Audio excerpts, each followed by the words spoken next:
Nothing that I can think of at the moment, you know? Okay, alright, let me just get this ready. Let's do a countdown in 5, 4, 3, 2, 1, and welcome to CBM Voice Chat. I'm your host, Neophant, and with me as always is my podcasting buddy, AngryBlackManta. Hooray! We're back! We're finally back. This is episode 25. It's kind of like almost an anniversary of sorts, and what better way to celebrate it than by talking about pretty much the latest, the coolest, and seemingly a huge box office juggernaut DCEU movie, and that is Aquaman.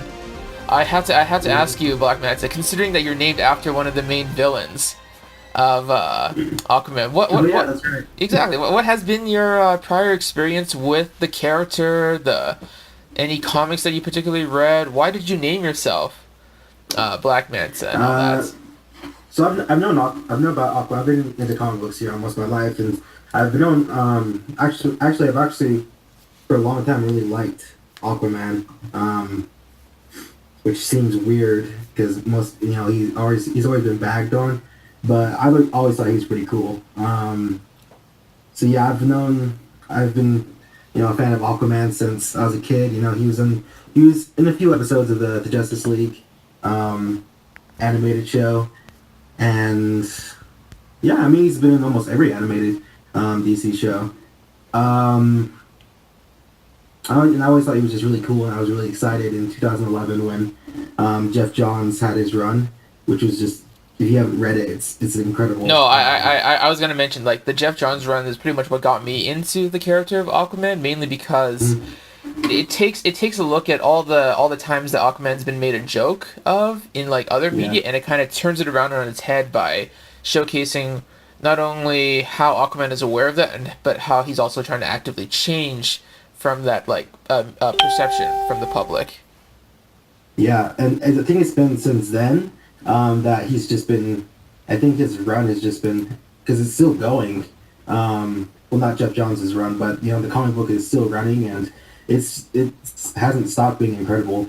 And I really like you said, I liked how they were pretty meta with his character and trying to make him, people understand him a little bit better and take him more seriously.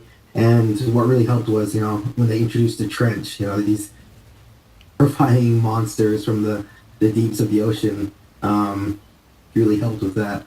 But as far as my name, Black Manta is actually one of my favorite villains out of like any comic book villain. And I think it was kind of around the Brightest Day when we had his storyline, and actually we had Jackson Hyde, who was Aqualad. We had his story with Aquaman and Mira, and I don't know, it's just like he's just this ruthless, just pure evil character. I mean, there's not much there's not many redeeming qualities with this guy. I mean, he starts out sympathetic. You can kind of relate to him. With the death of his father. And I think that's like been in every iteration of the character. His father dying, or being killed by Aquaman. So that's relatable. But other than that, he's just a psychopath. Or I guess sociopath. We don't even know his name. They've never revealed his name. He has no other identity than Black Manta, and he's just like this super bloody, murderous, dark character. And that's pretty much a huge reason why, I completely 100% agree with you. I kind of love how Black Manta is so pure in his drive for, like, to do evil, to try to kill Aquaman, to basically, like, spend his entire, like, life's mission towards finding ways to hurt Aquaman for what he does, for what Aquaman did to him in the Jeff Johns run, that kind of, like, contextualizes their rivalry and why they are such great enemies. And exactly, I'm actually in a similar point with you. I think Black Manta is, in my opinion too, one of the best like superhero, supervillain, like comic book villains of all time, partially because of how like cool his look is, but also mainly because of how like determined he is. Yeah, I mean, like, he's pretty goofy looking at first, but so I never really paid attention to him. But when you learn more about what he's done as a villain, he's actually done to Aquaman more than most villains have done to their respective heroes, I guess. He killed an infant, Arthur Jr., way back when, and in one of Aquaman's runs, he kills an infant child. There's no depth, pardon the pun, that he won't go to cause Aquaman pain. And you get this sense, like, when you look at his backstory, you get this sense that he was never really been a good guy, and he was always kind of, you kind of get this feeling that whether he had met Aquaman or not, he would have been a criminal. Oh yeah, definitely. Well, I think in his comic origin, he was always kind of like a pirate. Yeah. Yeah, he was always trying to loot the oceans for all the treasures anyways, so yeah, it's pretty crazy. I also wanted to add, I too got into Aquaman with the Jeff Johns comic run. I like the Batman Brave and the Bold incarnation where that Aquaman, oh yeah, he'd always have the catchphrase. He was constantly like very confident and basically would tell Batman about all these great adventures that they've had together or on his own, and he was very much like kind of like parodying or like trying to like overcome that perception that he was a joke from the older 60s Super Friends cartoon. So it's funny how Aquaman, much in the same way that Batman has been interpreted throughout the years, has had multiple different incarnations, because now to the point that back in I guess it was 2015 when they were doing the whole BVS marketing tour, they had announced that Jason Momoa was going to be cast as Aquaman. I think it was earlier. It might have been like 2014. 2014? Yeah, probably. Because we didn't actually see. We only got to see a first glimpse of him portraying Aquaman in the during that laptop scene in BVS. Yeah, but I think he was like that first picture of Aquaman is one of the first promotional images of Batman v Superman. Mm-hmm.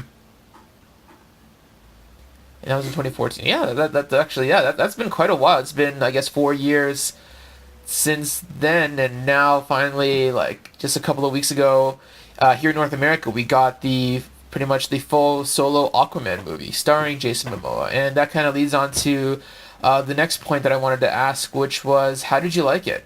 Like, I like to think that overall, at least across social media, people are very positive. There are definitely a lot of like negative criticisms that I think I would partially agree with, but I wanted to ask you though, man, like, how did you find Aquaman? I think I liked it more than I thought I would.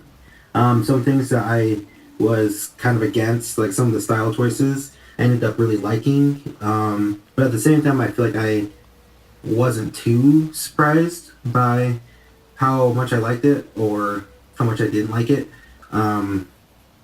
So I guess it kind of exceeded my expectations, but at the same time, it met a lot of my expectations. But it's a really good time. It's one of, I'd say I'd put it at like the third best DC movie. Man of Steel, Batman v Superman, and then Aquaman. Aquaman? Okay. But I mean, like, well, like, what did you like the most about it? Like, what were those stylistic choices that you weren't sure that you would like, but you ended up liking? Well, I guess back to Black Manta, I wasn't, too enthusiastic about his costume. I like the more sleek look, but in this one Yaya's Black Manta is more bulky. But it ended up being, not as bad as I thought. He was able to move a lot faster than I could have imagined he'd be able to in that suit. Mm-hmm. I'm still not a fan of some of the bulk, but I was very pleased with just how deadly he was. Oh yeah, like, I don't think, did they show in the trailers that he had those like double knives that came out of his arms? Because those are pretty cool. We knew he had like one knife or one something. knife, yeah. I don't one of them.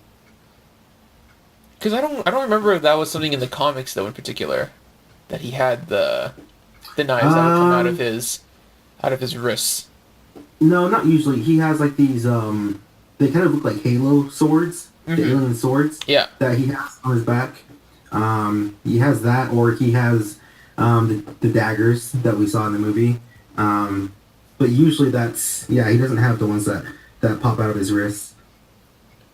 Okay, yeah, like I was like in the theater and I was pretty much like squealing a little bit because when Black Manta showed up, he looked so real, so practical, and there was like a lot of emphasis on showcasing like his laser eyes and his fight scene with Aquaman.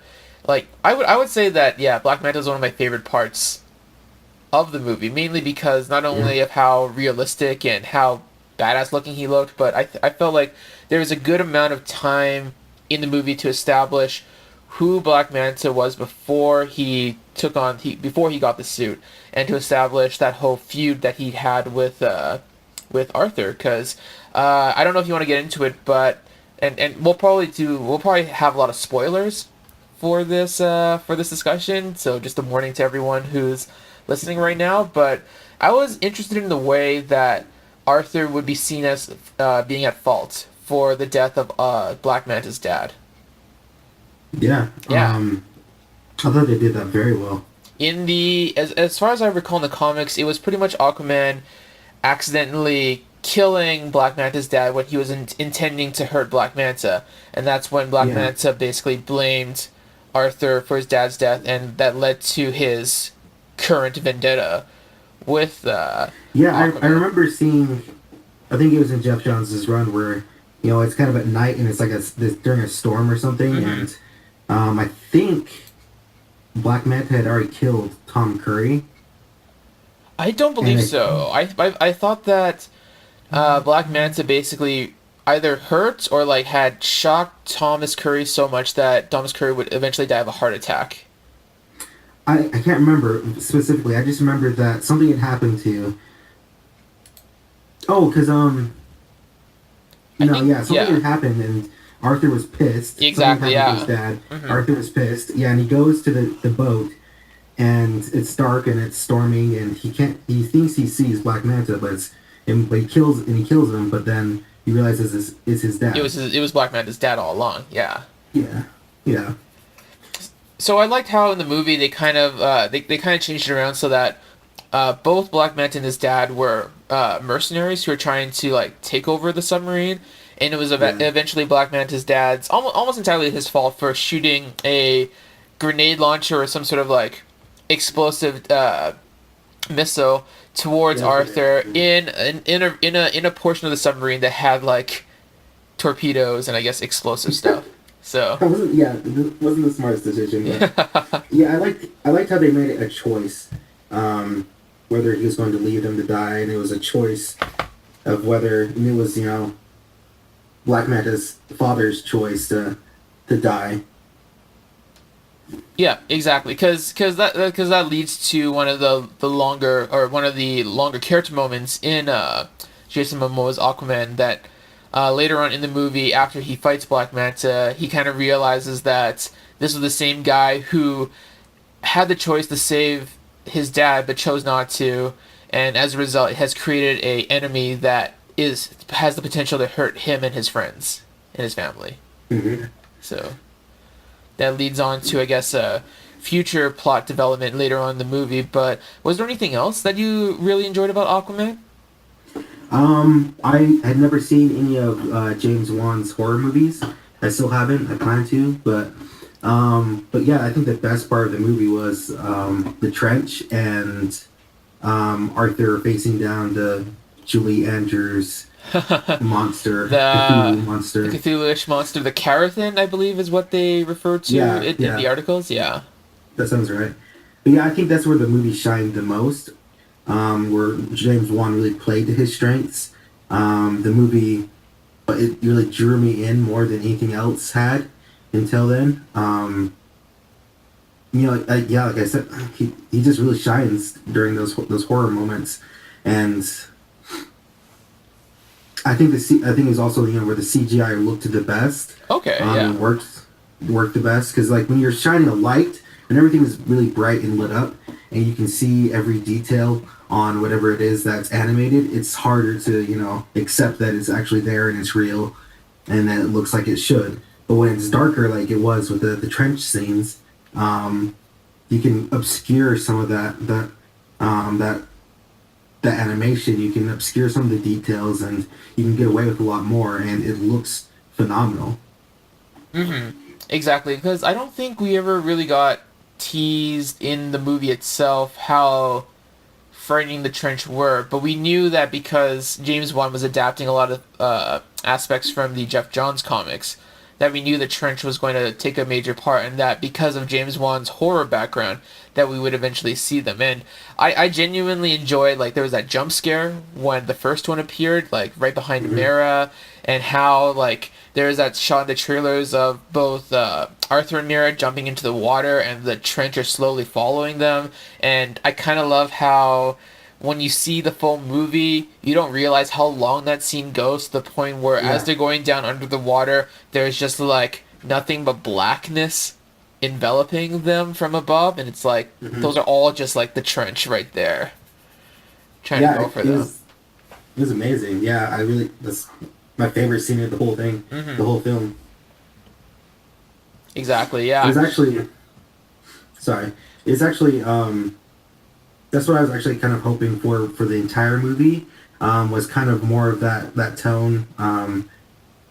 And that's one of the like I've talked about before, like how I haven't agreed with some of the style choices, but when I envisioned an Aquaman movie, I envisioned something more like that with the trench, where everything's a little bit darker underwater, not so bright, and um, but yeah, I was still a little bit, I was still the rest of the movie. For sure, yeah. I'll talk about a few things I liked that aren't Yeah. just basically the exact same things that you just described. I thought Mira ended up being one of the biggest surprises to me, not only because of like how great the special effects were when she used her hydrokinesis throughout the movie, and Right. how like she had all these like cool powers and ways to attack people using water manipulation, but also because her character ended up being better. I guess better than I thought because she really like kind of took charge. She really like had a lot of initiative throughout the movie. She was pretty much the one Hmm. leading Arthur around. She made had the assertive choices to basically try to like plead with her father to stop the big war between Atlantis and the other kingdoms. She had like a lot of Hmm. like I guess agency in the movie. She was never really ever a damsel in distress. She actually saves Yeah. Yeah. Arthur at a point early in the movie when he's fighting with Orm for the first time, and I thought she was great. I really liked I do like Patrick Wilson.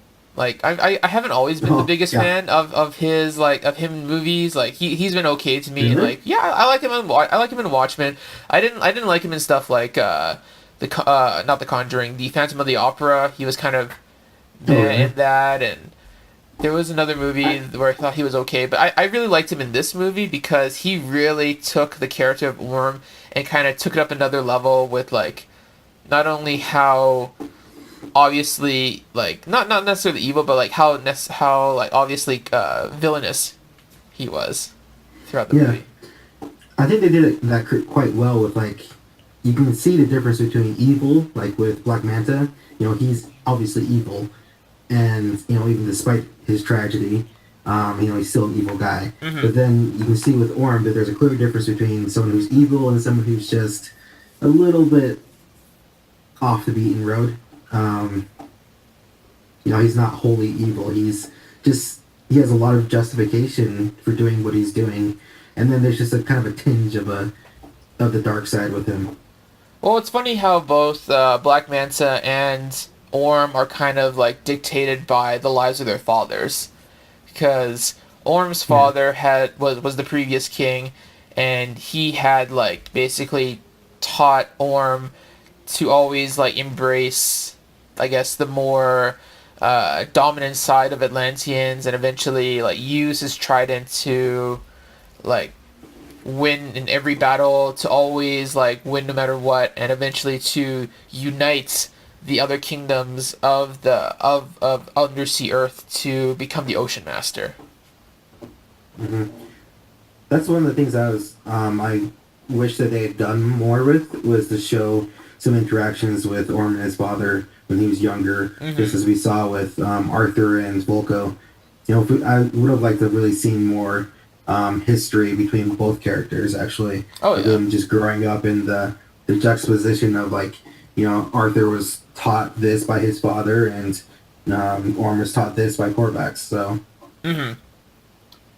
Exactly. I'm trying to think of what else I really like the whole movie overall. I guess we haven't had a chance to talk about the relationship between Thomas Curry and Atlanta, because that was how the movie decided to start, hmm with Thomas rescuing Atlanta from the rocks of his lighthouse, and eventually they fall in love. They have Arthur, and she eventually returns to uh, Atlantis to protect the both of them from the king.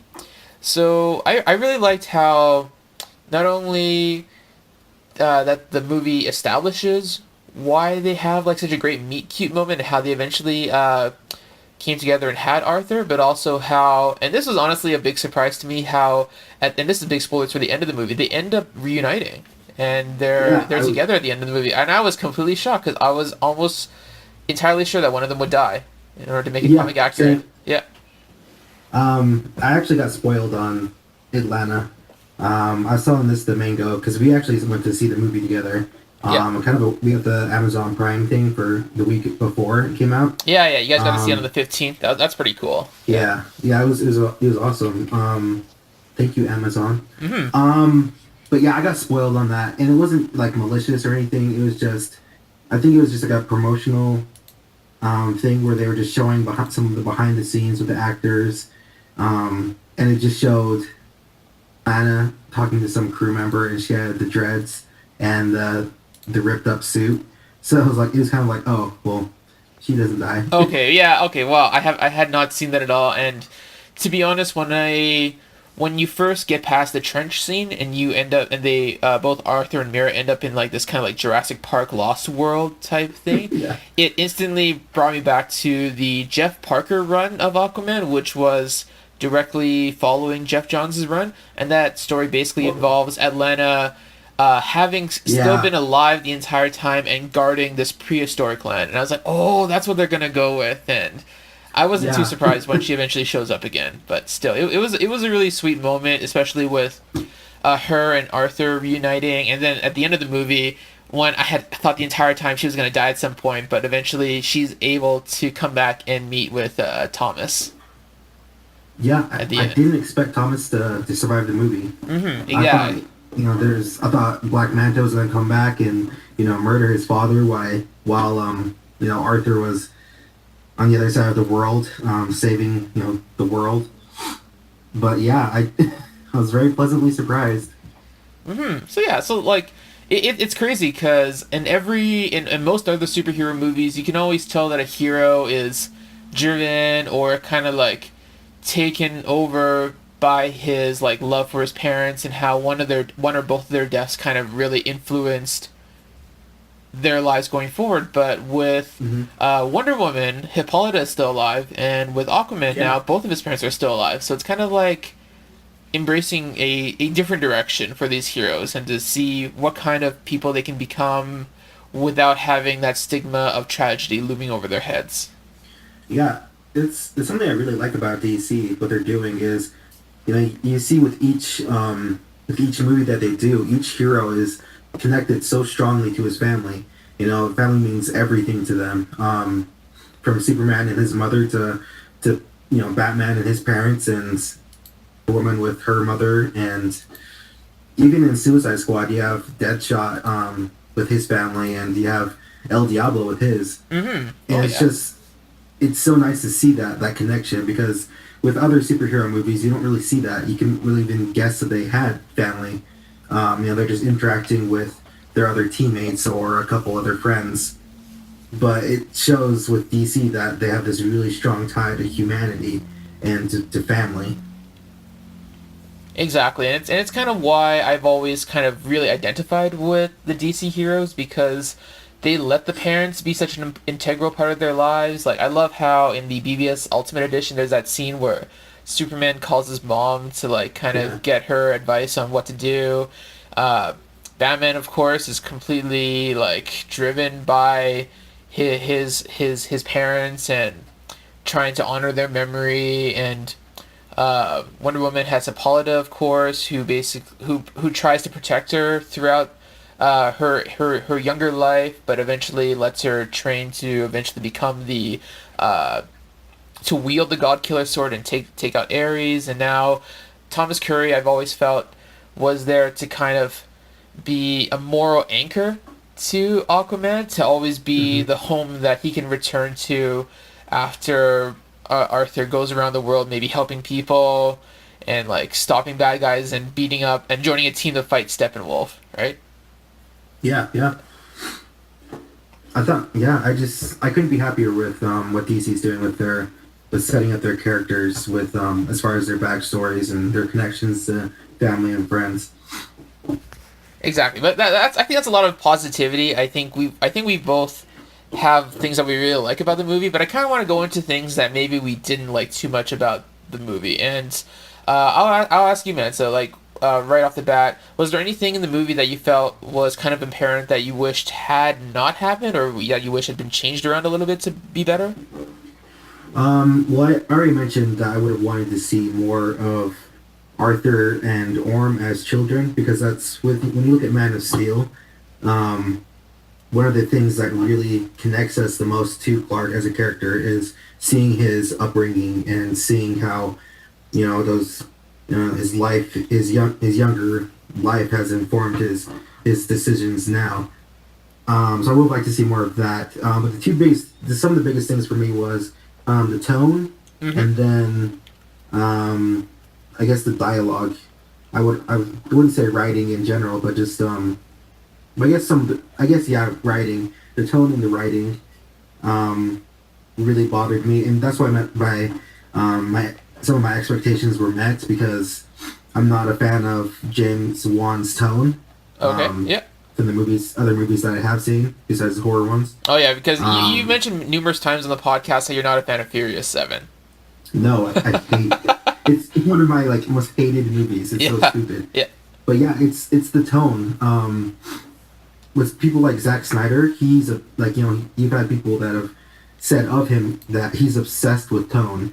Nothing. He never strays away from the tone that he has set. And with Aquaman, there was a lot of moments where it's like, that doesn't fit at all. The toilet. They went too far. They went too far with the toilet. Went too far with the toilet? That joke where one of the Atlantean soldiers basically has his helmet cracked because he can only breathe water. He has to go to the nearest source of water in order to continue breathing, and so he kind of ducks his head into a toilet. Because it's you have this huge action scene, this epic action scene, and it's tense, and it leads. Arthur's getting his his butt handed to him. He's getting hurt. He's been slashed up and he's been burned, and he's desperately trying to save these people, and Black Manta has him on the ropes, and then you have this weird sequence where you have a guy shoving his head in the toilet. It's bizarre. But yeah, I feel like the movie didn't know what it wanted to do as far as tone. And then as far as writing, there was a lot of, that was the common criticism of the movie, was that there was too much exposition. And I would agree with that. There's a lot of moments where people are just standing and they're just expositing to each other. And it made the movie feel very, very long. And yeah, I think they shoved too much into this movie. I feel like they could have confined themselves a little bit more. Maybe not go to the desert. Maybe keep that scene maybe underwater.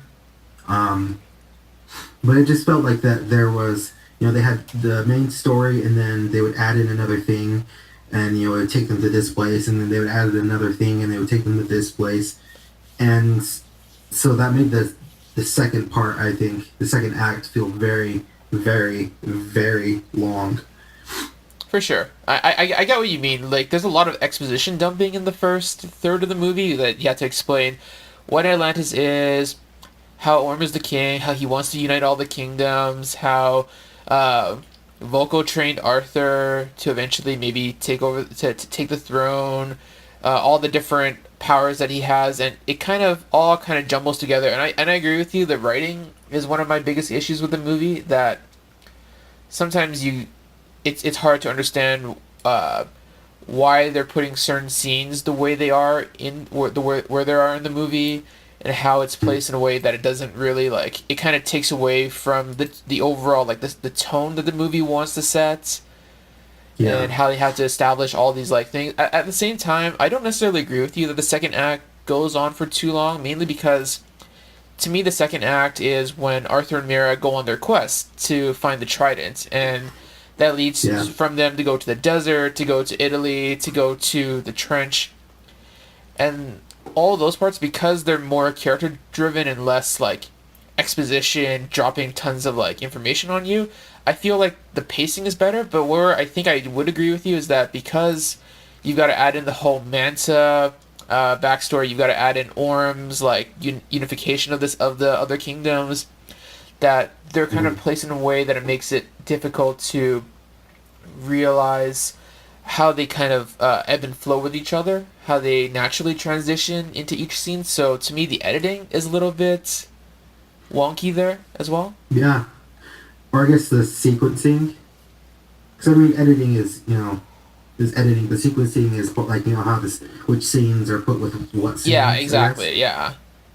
Yeah, I can agree with that. When I look at it, I'm not sure. I wouldn't be sure which scenes or what parts to cut if I wanted to make it a little bit shorter or make it move a little faster. Because everything is pretty. I mean, every scene is pretty good. Yeah, every scene itself is important. They always convey an important thing that leads to a payoff in the movie. The trick is, how can it be like done in a way where it feels very natural going from scene to scene? And I think we've been spoiled by Zack Snyder's movies, because every time I watch BVS, it never feels like it's 3 hours long to me. Every scene flows in really naturally. There are great like little transition moments. You're always like compelled to watch, or you're always like immersed in the world so much that you never really feel like you're spending that much time watching it. Which is interesting because at the same time, I agree with the sequencing and whatnot, but at the same time, some of the transitions were very good. How they transition into the past scenes, like when he was a kid, it was very smooth. But at the same time, there were a lot of moments where it's just like it didn't transition well. For sure. I would also say that, the last one I would say was, I'm still not a fan of some of the design. And some of it just didn't match up in my mind, because like when we see Atlantis, it's like, it's huge. Mm-hmm. The wall and the statues, it's huge. Like it's like a giant globe with like these huge walls on the top. And, yeah. Which makes sense because they're underwater, and 70% of the world is ocean or whatever. Yeah. What is it? I think it's 70%. Yeah. Yeah, so it makes sense that the kingdom would be just ginormous, but when you get inside Atlantis, though, it's like tiny. It's like, wait, what? It's like you see a couple buildings, like that we see from the trailer, and we see them go through, and then they dive down into like the lower parts, but like it's not like, I was expecting like Coruscant from Star Wars. Oh yeah. Where it's just it's just city is towers incredible. Upon towers and metropolises. Yeah. Yeah. But then when we get into Atlantis, it's just like, it's like a small town with a couple buildings. Well, to me it makes sense because I guess Atlantis isn't exactly like a highly populated area. There are 6 other kingdoms in the underseas where everyone is. So I exactly. You know what? I think I was envisioning more of what the fishermen, the kingdom of the fishermen, that looked huge, and I think that's what I kind of always expected Atlantis to look like. Okay. But yeah, I think those are my main quarrels with it. What about you? For me, I know this argument has been parroted around too much, but there were points when I was watching on the IMAX screen where the CGI looked almost too unrealistic for me to properly like get immersed into the world of Atlantis. Some parts, like when Orm and Arthur are fighting for the first time in that gladiator battle, the shots there, like the camera angles were great, but because of like how much time is needed for the special effects. It doesn't really feel like it's two actual people fighting each other. It's like two CGI characters in a video game fighting each other type of deal. That was hard to kind of reconcile in your mind because I feel like CGI is something, I'm very keyed into visuals. I'm a very visual person. I learn visually, but so when I'm looking at so when I'm looking at them fighting underwater, it's a little weird. It is weird to kind of think, well, is that how it would work underwater? Is it not? I don't know. Exactly. So there are other scenes too that kind of irked me a bit. One of them is Volko's young face during those training sequences. He did not look naturally like Willem Dafoe at all, and it was pretty obvious to notice how all the wrinkles had magically disappeared, and he kind of looks like this weird crow-like creature. It was almost like his character from Death Note had been his face had been transplanted onto a younger version of him. No, it's a very minor thing, but I was like, whoa, it's kind of scary to look at. But maybe it's because I've seen Willem Dafoe throughout the years, and he kind of has this face that I'm so accustomed to, and seeing him look super young really kind of scared me a bit. In those scenes, I wouldn't have gone so far. Sorry, what? It was hard to not see him as a crazy CGI creature instead of just being him the actor. I wouldn't have gone so far as to say he looks like his Death Note character, but I would have said it looks like Willem Dafoe wearing a young Willem Dafoe mask. Yeah, exactly. It looked weird. You can tell that there's this CGI mask over his face. Unlike Tamora Morrison, who looked really good. I thought he looked great. To me, I would not have been. Yeah, I would have loved to see him look younger more often because he looks great in both timeline or both times. Did you notice that they made him fat? Was that the Fallout thing? Huh? Sorry, the vat. Are you referring to it's an item? No.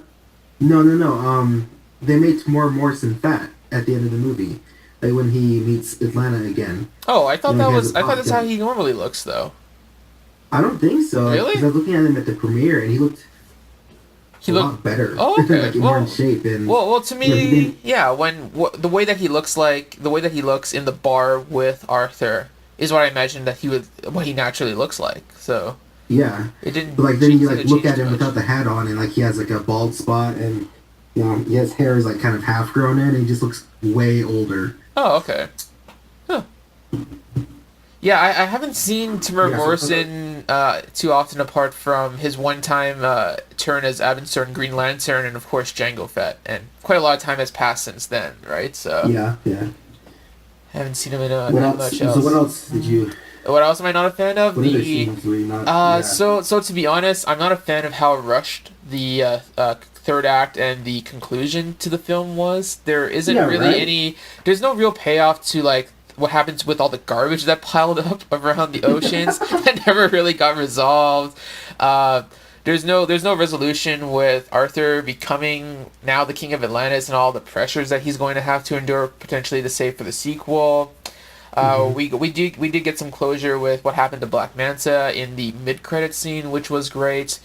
The way that Orm basically had been almost redeemed when he saw his mom again felt a little too fast for me to fully agree with.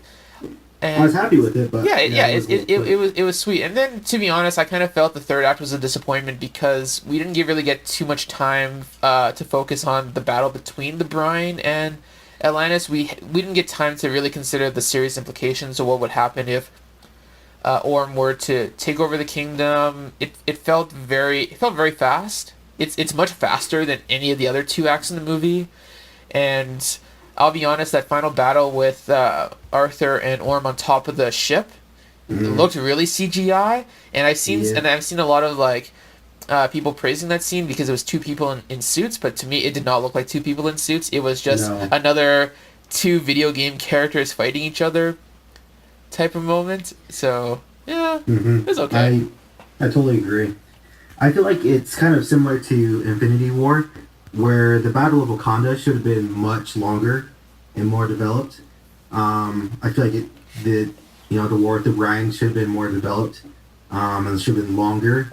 Because yeah, like you have these two massive armies, and they just kind of they hit heads for a second, and then Aquaman shows up, and he basically schools everyone. Oh yeah. So yeah, it did feel. I feel like they should have done like taken a note out of the. I can't believe I'm saying this.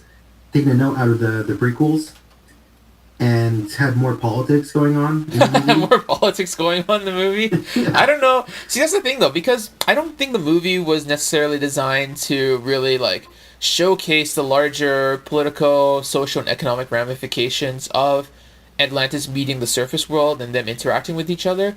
This is pretty much straight up Oh no, I mean, audience like family pleasing thriller adventure movie. yeah, yeah. I mean, but like it for me, that would have solved. I think it would have solved your problem with it was, like was showing the pressures of what it means to be king. If we had seen how some maybe like some of like the, because that's like one of the big parts of the comic book is, the council or whatever is always on his back. They're always butting heads over whether or not they should, dethrone this guy or whether they should support him or if they should go behind his back or whatever. I think that would have really helped to kind of see where the rest of Atlantis and the other kingdoms stood, with the fact that he's a half breed and and everything else that's going on. Mm-hmm.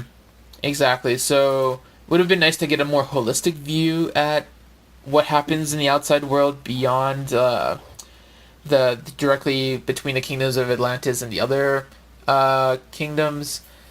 The other thing that kind of irked me too, and I don't know if I guess you'll probably agree with me with this, was that there were songs that were put into the movie that What? felt there were songs like modern day pop song hits that completely changed, Oh, no. and this leads to your complaint about the tone. This really changes the tone Yeah. of the movie. And on one hand, it's fine because they're kind of placed in moments in the movie where it wasn't that important.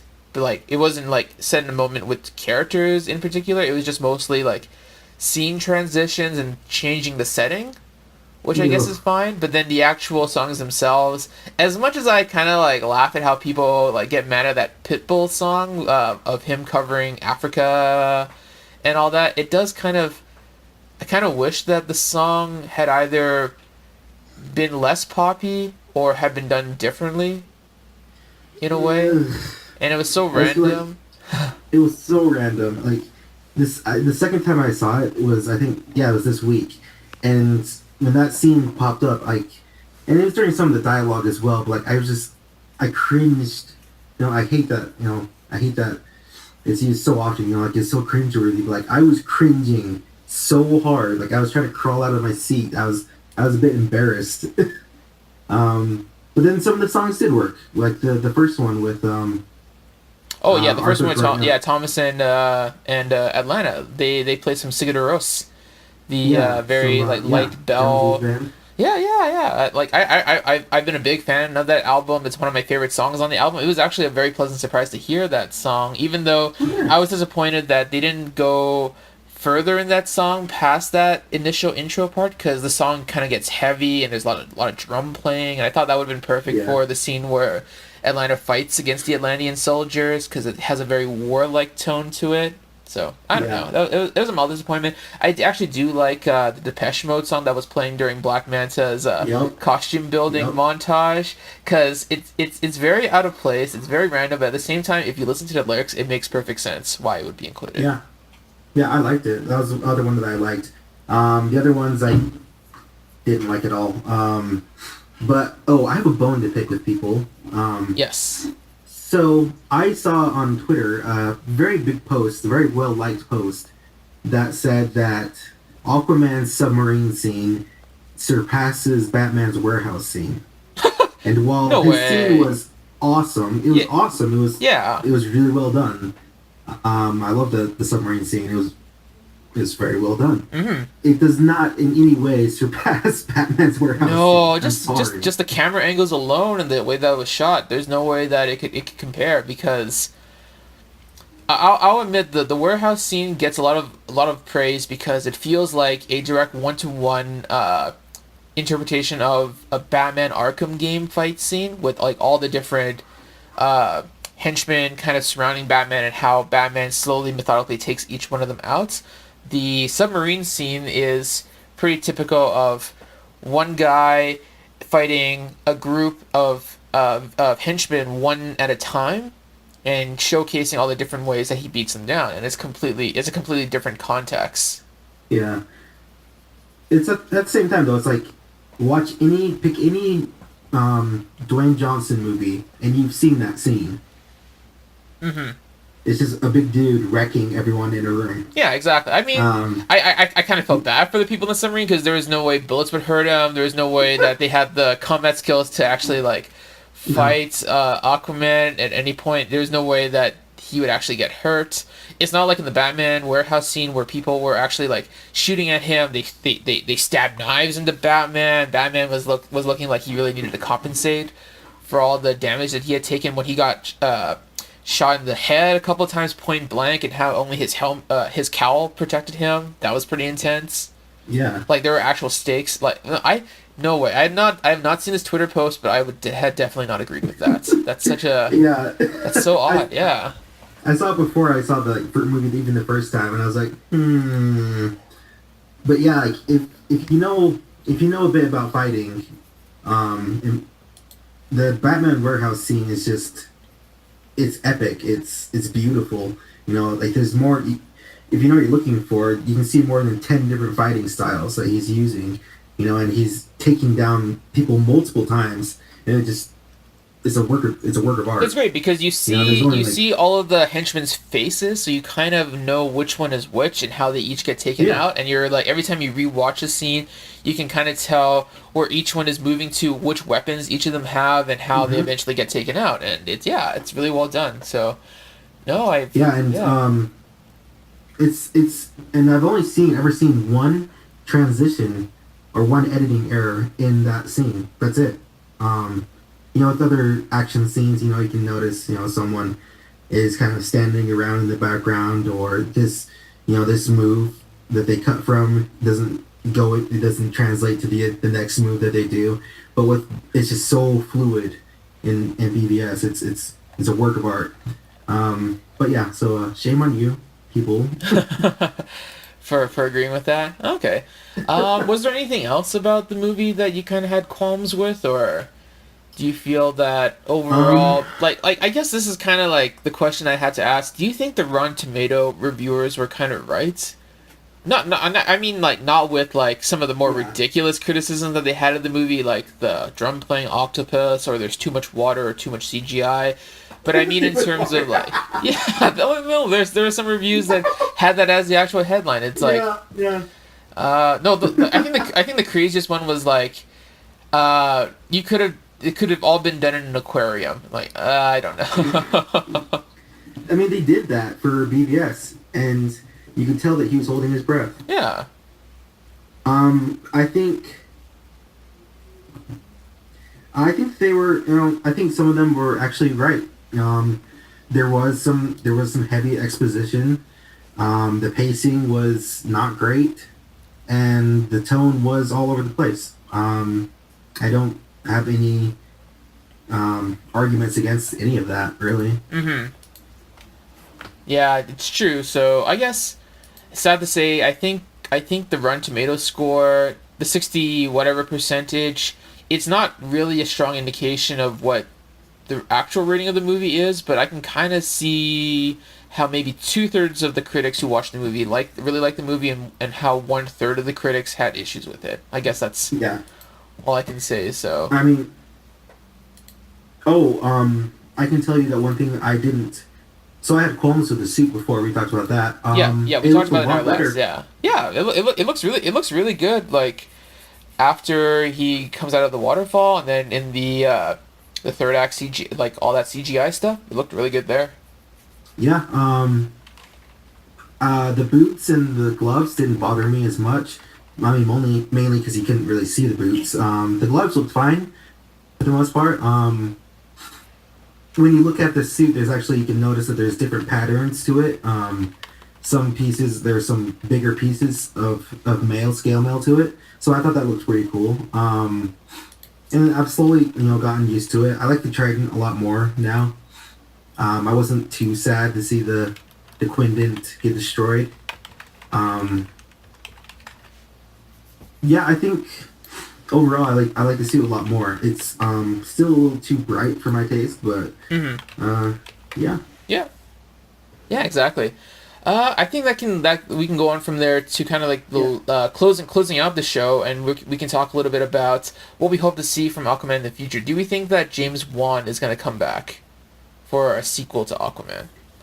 I think so. And I would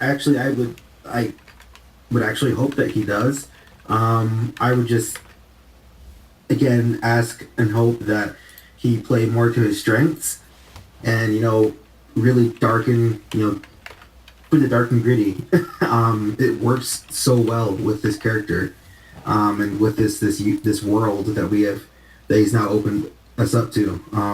Explore some of those terrifying creatures, and just I would go with some different writers, I guess. Mm-hmm. Maybe go with a more confined story. Exactly. Yeah, it just feels like the writing really faltered it. I'll admit when I was kind of disappointed early on in the movie with the way that some of the exposition was dumped, and I was like, did Jeff Johns like try to throw in all like the comic book stuff, like all the comic book? Yeah, he wrote the main treatment for the story, and I was like, this is the best thing. This is the best that he could do. But I feel like as the movie went on longer, it did get better. So yeah, my initial fears were mitigated by that. So yeah, I hope I hope he comes back. I don't see why he wouldn't come back, unless he for some reason just completely dedicated himself to Swamp Thing. Maybe, yeah. That'd be pretty interesting. I'm trying to think of where I think the movie could go on from there. Are there any comic book arcs that we think could be adapted or could be put into the sequel? And my first thought was the first arc of Dan Abnett's run on Aquaman, when it's full on like Arthur and Mira living in Amnesty Bay, and they kind of like and it leads to them meeting with like the White House, and how there's like a surface war or water and surface war.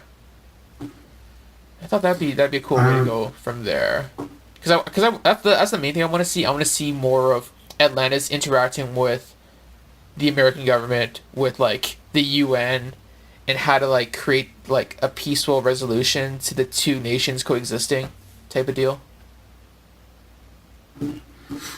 Yeah, that'd be nice to see.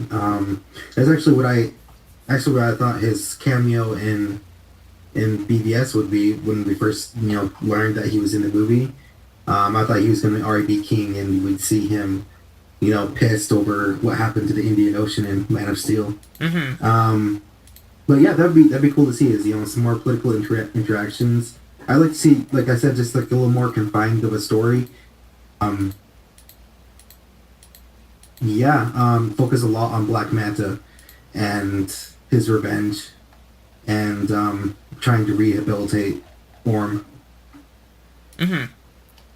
Exactly. So, is there anything else that you feel like the movie could have had? And I guess the last question that I want to ask is, what does this mean for the future of the DCEU overall? Like, do you think that because the movie is on track to make potentially $1 billion, do you think we'll see more from WB, more movies that kind of cater to a more audience family friendly demographic?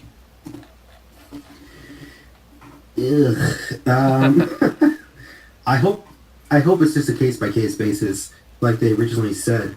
It just depends on the character. With Shazam, then yeah, go full family film. If it's Batman, go horror, go political, and actually not political. Go mystery with Batman. I think, yeah, it depends on the character, and I think that's just something DC really needs to pay attention to. Is just which directors they're putting on which properties. You know, like let the directors come to them with projects. Like I would really like to do this movie, and I have a passion for this movie, and I could really do well with this movie for A, B, and C reasons. Yeah. Well, yeah, exactly. Case by case basis. Let each director choose the tone that they want to set with their movies. I really like the conjecture that Aquaman carries on from what Aquaman's arc was like in the Snyder cut of Justice League, and I hope that the movies will continue to have this larger cohesive continuity with each other. So no matter what, if Wonder Woman 1984 is going to be set in the past, it's still going to lead to what happens in BVS and to Justice League, and whatever happens in Aquaman might have ramifications for other characters going on further in the DCEU. Yeah. Sorry, I got a little bit distracted. Yeah, no worries, man. Like, a lot of things are happening with Aquaman, and I guess it's kind of nice to gloat where to see a DC movie potentially reach $1 billion. It's kind of like this weird milestone that's been set by a lot of Marvel movies, and they kind of conflate that kind of box office success to indicate that the movie itself is better than those that don't make $1 billion, and I think that's completely wrong. So it's nice to see, on the other hand, that Aquaman, despite being a DCEU movie, despite having its own unique tone, despite carrying on from the narratives of Man of Steel and BVS, that it's going to reach that kind of milestone. It's going to be a hit with people. It's going to prove that the DCEU isn't going to die, and in fact, WB is going to be making even more movies going forward. Yeah, it's good to see a good movie reach $1 billion. We see a lot of crappy movies and just like average movies, to be honest, reaching $1 billion. It's really not that huge of a milestone anymore these days, but it is nice to finally hit that point, or to hopefully hit that point.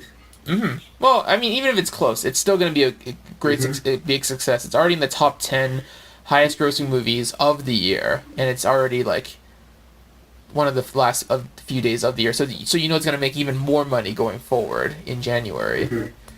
So yeah, no, it's pretty successful. Well, I hear that it's not even opening until February for some countries. And it's gonna be it's gonna make hopefully a lot more internationally, and it'll be a big hit domestically, and it's gonna be more proof that I think more than ever, it's proof that you don't need to have a singular formula like the way Marvel has done it to make a successful comic book movie. That there are in fact many other angles that you can take to create a variety of different comic book movies. That comic book movies don't have to be stuck in one genre.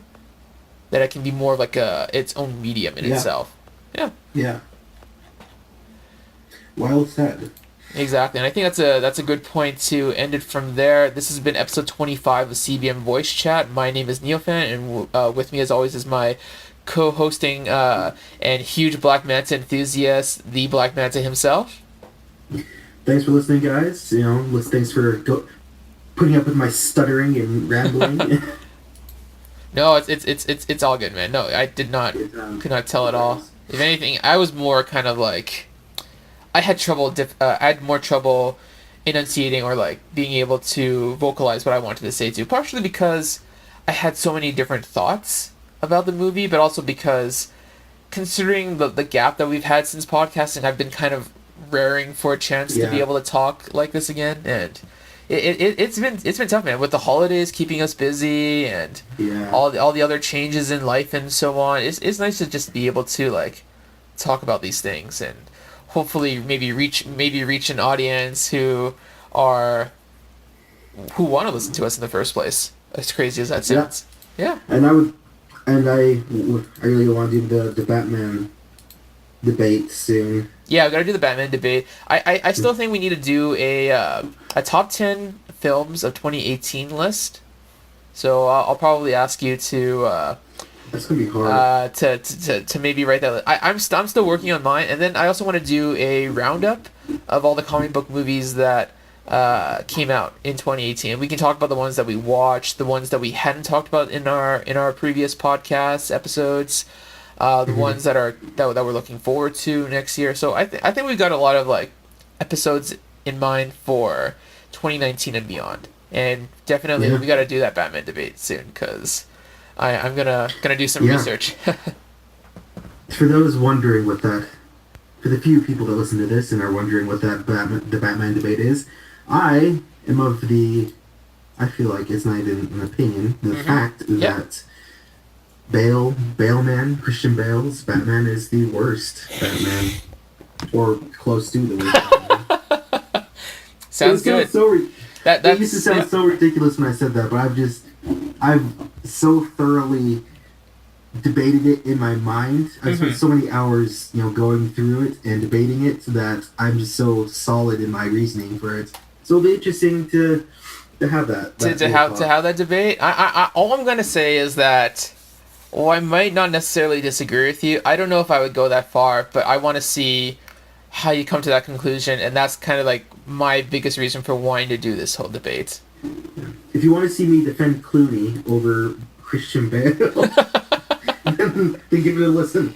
Yep, gotta give that a watch, guys. That's gonna be coming up sometime when we do hopefully in the next couple of CBM voice chat episodes. So yeah, this has been episode 25. Please, and this is I'll be the one to say it. Please follow, like, subscribe, comment, share, whatever you want to do. I mean, just Insta, transcribe, post about it or whatever. Give us a shout out or say hi or whatever. We're always happy to have more people listening to us. My plan for the new year is that I'm going to be putting all of the episodes in a RSS feed. So we'll have the podcast basically be able to be downloaded from an app on your phone or computer or whatever. Really so nice. That'd be a cool way to continue listening to like past episodes as well. And gotta get that worked on for next year. So thank you very much, man. Thank you everyone for listening